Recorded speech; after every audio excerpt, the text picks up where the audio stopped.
அனைவருக்கும் வணக்கம். கோவில் காவலாளி அஜித்குமார் அவர்களுடைய அந்த கொடூரமான சித்திரவதை மரணம், அதைத் தொடர்ந்து 5 காவலர்கள் கைது, அதைத் தொடர்ந்து முதலமைச்சர் ஐயா ஸ்டாலின் அவர்களுடைய சாரிமா மன்னிச்சிருங்க தெரியாம நடந்துருச்சு, அப்புறம் கவர்மெண்ட் வேலை, இதெல்லாம் அந்த குடும்பத்தில் பாதிக்கப்பட்டவங்களுக்கு. இதெல்லாம் நம்ம பேசிட்டு இருக்கிற நேரத்திலே தான் இந்த புகார் கொடுத்த புகார்தாரரான தன்னுடைய நகையை தவற விட்டவராக சொல்லப்படுகிற நிகிதா அவர்களை பற்றிய பேச்சு அப்படியே எழ ஆரம்பிக்குது. அப்படி ஒன்னொன்னா அதுல அன்ஃபோல்ட் ஆக கேள்விப்படக்கூடிய செய்திகள் எல்லாமே படு பயங்கரமானதாக இருக்குதுங்க. முதல்ல இந்த விஷயத்தை பற்றி அவர்கள் மீது வைக்கப்படுகிற குற்றச்சாட்டுகள் என்னென்ன, அவர்களை சுற்றி இப்பொழுது வந்து கொண்டிருக்கிற செய்திகள் என்னென்ன அப்படிங்கிறத நீங்க அங்கொன்றும் இங்கொன்றுமாக கேள்விப்பட்டிருப்பீங்க. அதை நம்ம விரிவா பார்ப்போம்.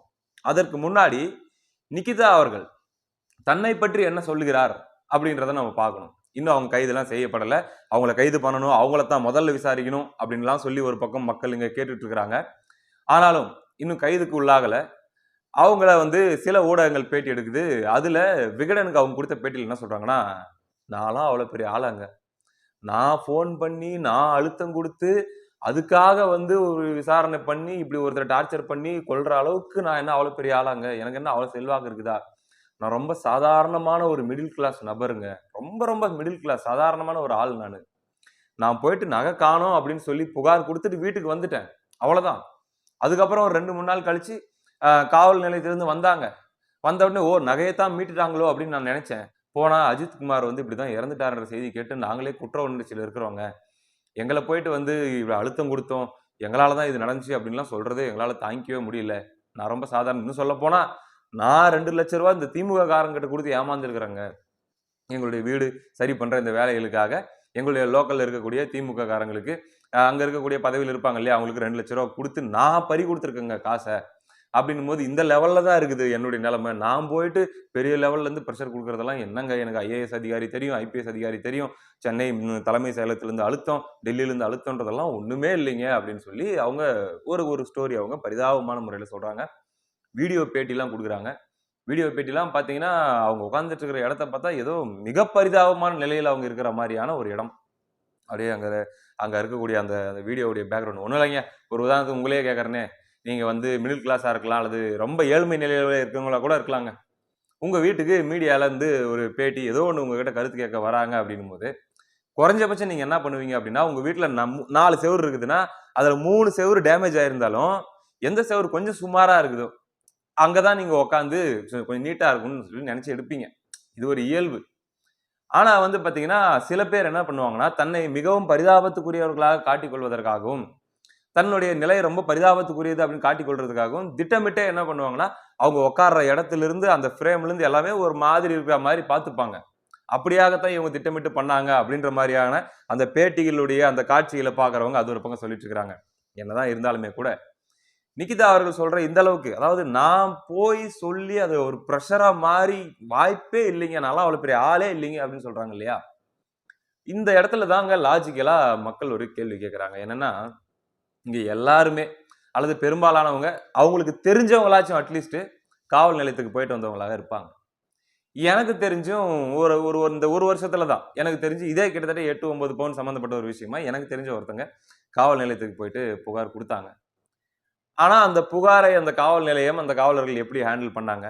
முதல்ல என்ன பண்ணாங்கன்னா, நம்ம ஏற்கனவே கேள்விப்பட்டிருக்கோம். புகார் குடுக்க வராங்கன்னா, "நீ ஏன் கேர்லெஸ்ஸா இருந்தன்ற?" மாரி கேட்பாங்க. அதுக்கப்புறம் பார்த்தீங்கன்னா, "எழுதி குடுத்துட்டு போங்க" அப்படிம்பாங்க. அதுக்கப்புறம் யார் மேலலாம் அப்படி இப்படின்னு சொல்லி அவங்கள 10, 20 தடவ நடக்க விட்டு, அந்த வேலை பார்த்தீங்கன்னா, அப்படியாப்பட்ட ஒரு வேகத்துல தான் நடக்கும். நம்ம இயல்பா இருக்கிற விஷயங்கள நம்ம பேசித்தான் ஆவணும். அவங்க அந்த ஆக்ஷன் எடுத்து எல்லாம் பண்றதுக்கு, அதுக்கப்புறம் அந்த நகைய ஒரு வேளை ரெக்கவரி பண்ணாலும், அந்த நகைய திரும்பி வாங்குற ப்ராசஸ்ங்கிறது இன்னொரு ப்ராசஸ் அது.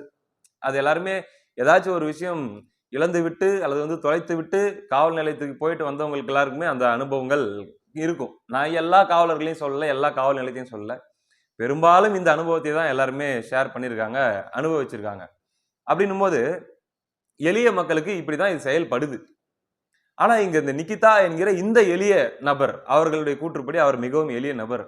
அந்த எளிய நபர் அதுவும் ஒரு கம்ப்ளைண்ட் கூட எழுத்துப்பூர்வமா குடுத்து, அவங்க ஒரு எஃப்ஐஆர் பதிவு பண்ணதாகவோ, அந்த மாரிலாம் எதுவுமே இல்ல. வாய்மொழியாக சொல்றாங்க. பார்த்தா அப்படி ஒரு ஆக்ஷன் அடுத்து ஒரு 3 நாளைக்கு அப்படி விடாப்பிடியாக இருக்கிற வேலை எல்லாத்தையும் விட்டுட்டு, அத்தன காவலர்களும் அதுல மட்டுமே ஃபோக்கஸ் பண்ணி அந்த அளவுக்கு பண்ணியிருக்காங்க அப்படின்னா, ஒருத்தருடைய உயிரே போயிருச்சு அப்படின்னா, யாராச்சும் ஒரு சாதாரண நபர் கொடுக்குற கம்ப்ளைண்ட்டுக்காக இவ்வளவு தூரம் பண்ணுவாங்களா? அப்ப நிகிதா அவர்கள் சொல்வது உண்மையா? அப்படின்னு ஒரு பெரிய கேள்விக்குறி எழுதா இல்லையா? அப்ப இயல்பா மக்கள் கேட்கிற கேள்வி, ஓகே இது நடந்துருச்சு அப்படிங்கும்போது அடுத்து ஊடகங்கள் இவங்கள நோக்கி தான் வரும். அப்படி ஊடகங்கள் வரும்போது என்ன சொல்லணும்? என்ன மாரி ஸ்டேட்மெண்ட்ட சொல்லணும்? தன்னை என்ன மாரி காட்டிக்கணும் அப்படிங்கிறது ஆல்ரெடி அவங்களுக்கு இன்ஸ்ட்ரக்டடா இருக்குமோ? அதனால தான் இந்த லெவல்ல நம்ம சொல்லிக்கணும். அப்ப இது அந்த 5 காவலர்களுடைய பேராசையால. அதாவது அந்த ஒரு 10 பவுன் கிடைச்சுச்சுன்னா, அதுல நமக்கு அந்த மீட்டுட்டோம்னா, அதுல நமக்கு ஏதாச்சும் இவங்க பார்த்து செய்வாங்க. அப்படிங்கிற ஒரு ஆசையில அந்த 5 பேர் வந்து அப்படி வெறி கொண்டு, வன்மம் கொண்டு அந்த மாரி பண்ணிட்டாங்களா? இல்லது வந்து அந்த 10 பவுன் நகைய மீட்டு, பாவம் இந்த அம்மாகிட்ட குடுத்துறணும் அப்படிங்கிற நல்லெண்ணத்துக்காக அவங்க அப்படி இத பண்ணிட்டாங்களா? வெறி கொண்டு அப்படிங்கிற ஒரு லாஜிக்கான ஒரு கேள்வி ஒண்ணு எழுப்பப்படுதுல்ல. ஆனா பாருங்க, அந்த காவலர்களுடைய குடும்பத்த சார்ந்தவங்க ரோட்ல உட்கார்ந்து போராடும்போது என்ன சொல்றாங்க? "ஏங்க மேல இருந்து வந்த அழுத்தம் தாங்காம தாங்க எங்க வீட்டுக்காரங்க இப்படி பண்ணிட்டாங்க. அவங்க என்னங்க பண்ண முடியும்? மேல இருந்து பிரஷர் போட்டா அதிகாரிகள் பிரஷர் போட்டா அவங்க அப்படி பண்ண வேண்டிய நிலைமை ஆயிருச்சுங்கன்னு" சொல்லி அவங்க சொல்றாங்க. பிரஷர் போடுற அளவுக்கு நான்லாம் ஒரு ஆளே இல்லன்னு சொல்லி இவங்க சொல்றாங்க. ஆனா வந்து பாத்தீங்கன்னா, இவங்களுக்கு தலைமை செயலர் வரைக்கும் தொடர்பு இருக்குது. அங்க இருக்கக்கூடிய முக்கியமான ஆட்களோட இவங்களுக்கு தொடர்பு இருக்குது அப்படின்லாம் சொல்றாங்க. இதுக்கெல்லாம் ஒரே தீர்வு என்னது? இவர்களை விசாரணைக்கு உட்படுத்தி, இவர்களுடைய மொபைல் ஹிஸ்டரிய செக் பண்ணி பார்க்கணும்.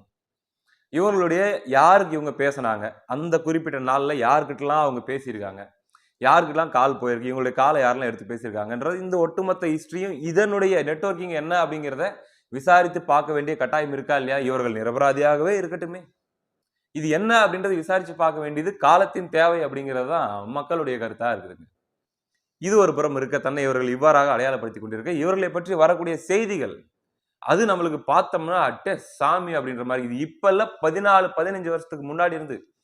கருணாநிதி அவர்கள் முதலமைச்சராக இருந்தபோது, ஐயா மு.க. ஸ்டாலின் அவர்கள் துணை முதலமைச்சராக இருந்தபோது, அந்த துணை முதலமைச்சராக இருந்த மு.க. ஸ்டாலின் அவர்களுடைய உதவியாளர் தனக்கு வேண்டப்பட்டவர், தனக்கு நெருக்கமானவர் அப்படின்னு சொல்லி, தனக்கு நண்பர் அப்படின்ற மாரி சொல்லி, இவர்கள் ஒரு பால் வியாபாரம் பண்ணி, பால் வித்து சம்பாரிக்கிற ஒருத்தர். அவர் பேரு ராஜாங்கம்னு நெனைக்கிறேன். பெரியவருங்க. அவருடைய பணம் ஒரு 8,00,000. எதுக்குன்னா, பேரனுக்கு விஏஓ வேலை வாங்கி தர்றதுக்கு. கவர்ன்மென்ட் ஜாப் நான் வாங்கி தரேன். எனக்கு அங்க பழக்கம் இருக்குது. எனக்கு தெரிஞ்சவங்க இருக்கிறாங்க. நான் பண்ணி வாங்கி தரேன் அப்படின்ட்டு. அதுக்கப்புறம் பார்த்தீங்கன்னா, இன்னொருத்தங்க கிட்ட ஒரு 10,00,000 டீச்சர் வேலை வாங்கி தர்றதுக்கு அப்படின்னு சொல்லி. ஒரே குடும்பத்திலிருந்து மட்டும் 16,00,000 அவங்க வாங்கி, அதுக்கப்புறம் பார்த்தீங்கன்னா, அந்த வேலையும் வாங்கி தரல. அந்த பணமும் திருப்பி குடுக்கல. அதைத் தொடர்ந்து இவங்க போயிட்டு அவங்கள வந்து கேட்கும்போது, எல்லாம் செய்யும்போது, இப்பாவும், அப்பாவும் இந்த கவர்ன்மென்ட் சேஞ்ச் ஆயிருச்சு. என்ன பண்றதுன்னு தெரியல அப்படி இப்படின்னு சொல்லிட்டு இருந்தவங்க, ஒரு கட்டத்தில இவங்க சைடுல இருந்து மிரட்டல் வர ஆரம்பிக்குது. பணத்தெல்லாம் திருப்பி தர முடியாது. என்ன பண்ண முடியுமோ பண்ணிக்கோ அப்படின்னு சொல்லி அவங்க மிரட்டுறாங்க. அதுக்கப்புறம் இவங்க போயிட்டு எஸ்பி ஆபீஸ்ல புகார் குடுக்குறாங்க. அந்த புகாரை அடுத்து அவர்கள் மீது எஃப்ஐஆர் பதிவு செய்யப்படுது. இவ்வளவும் இருக்குது ரெக்கார்ட்ல. 14 வருஷத்துக்கு முன்னாடி. அப்பயே அப்படி. அதுக்கப்புறம் அவங்க எஃப்ஐஆர் பதிவு செய்யப்பட்டு அவங்க கைது செய்யப்பட்ட 2டே நாள்ல வெளிய வந்துர்றாங்களாம். கைது நடந்திருக்குது. ஆனா 2டே நாள்ல அவங்களால வெளிய வந்து முடிஞ்சாங்க. அப்படியே ஜாலியா போயிட்டாங்க. அவங்க பாட்டுக்கு வெளிய வந்து அப்படின்னு சொல்லி, இந்த பாதிக்கப்பட்ட அந்த விஏஓ வேலைக்காக பணம் கொடுத்து ஏமாந்தவர்கள் இன்னைக்கு செய்தியில, இன்னைக்கு ஊடகங்கள்ல வந்து பேட்டி குடுத்துட்டு இருக்காங்க. எப்படியாவது எங்களுக்கு எங்களுடைய பணத்த மீட்டு குடுங்க. 14 வருஷமா நாங்க போராடிட்டு இருக்கிறோம். நாங்க ரொம்ப கஷ்டப்பட்டு உழைச்ச பணம். இது மட்டும் இல்ல. எங்க கிட்ட வாங்குன 16,00,000 இல்ல. இன்னும் பல்வேறு பகுதிகள்ல சென்னை, ராமநாதபுரம் உள்ளிட்ட பகுதிகள்ல இதே மாரி வேலை வாங்கி தரேன்னு சொல்லி, 1,00,00,000 ரூபாய்க்கு மேலான பணத்த வந்து அவங்க வாங்கியிருக்காங்க. யாருக்குமே திரும்ப தரல.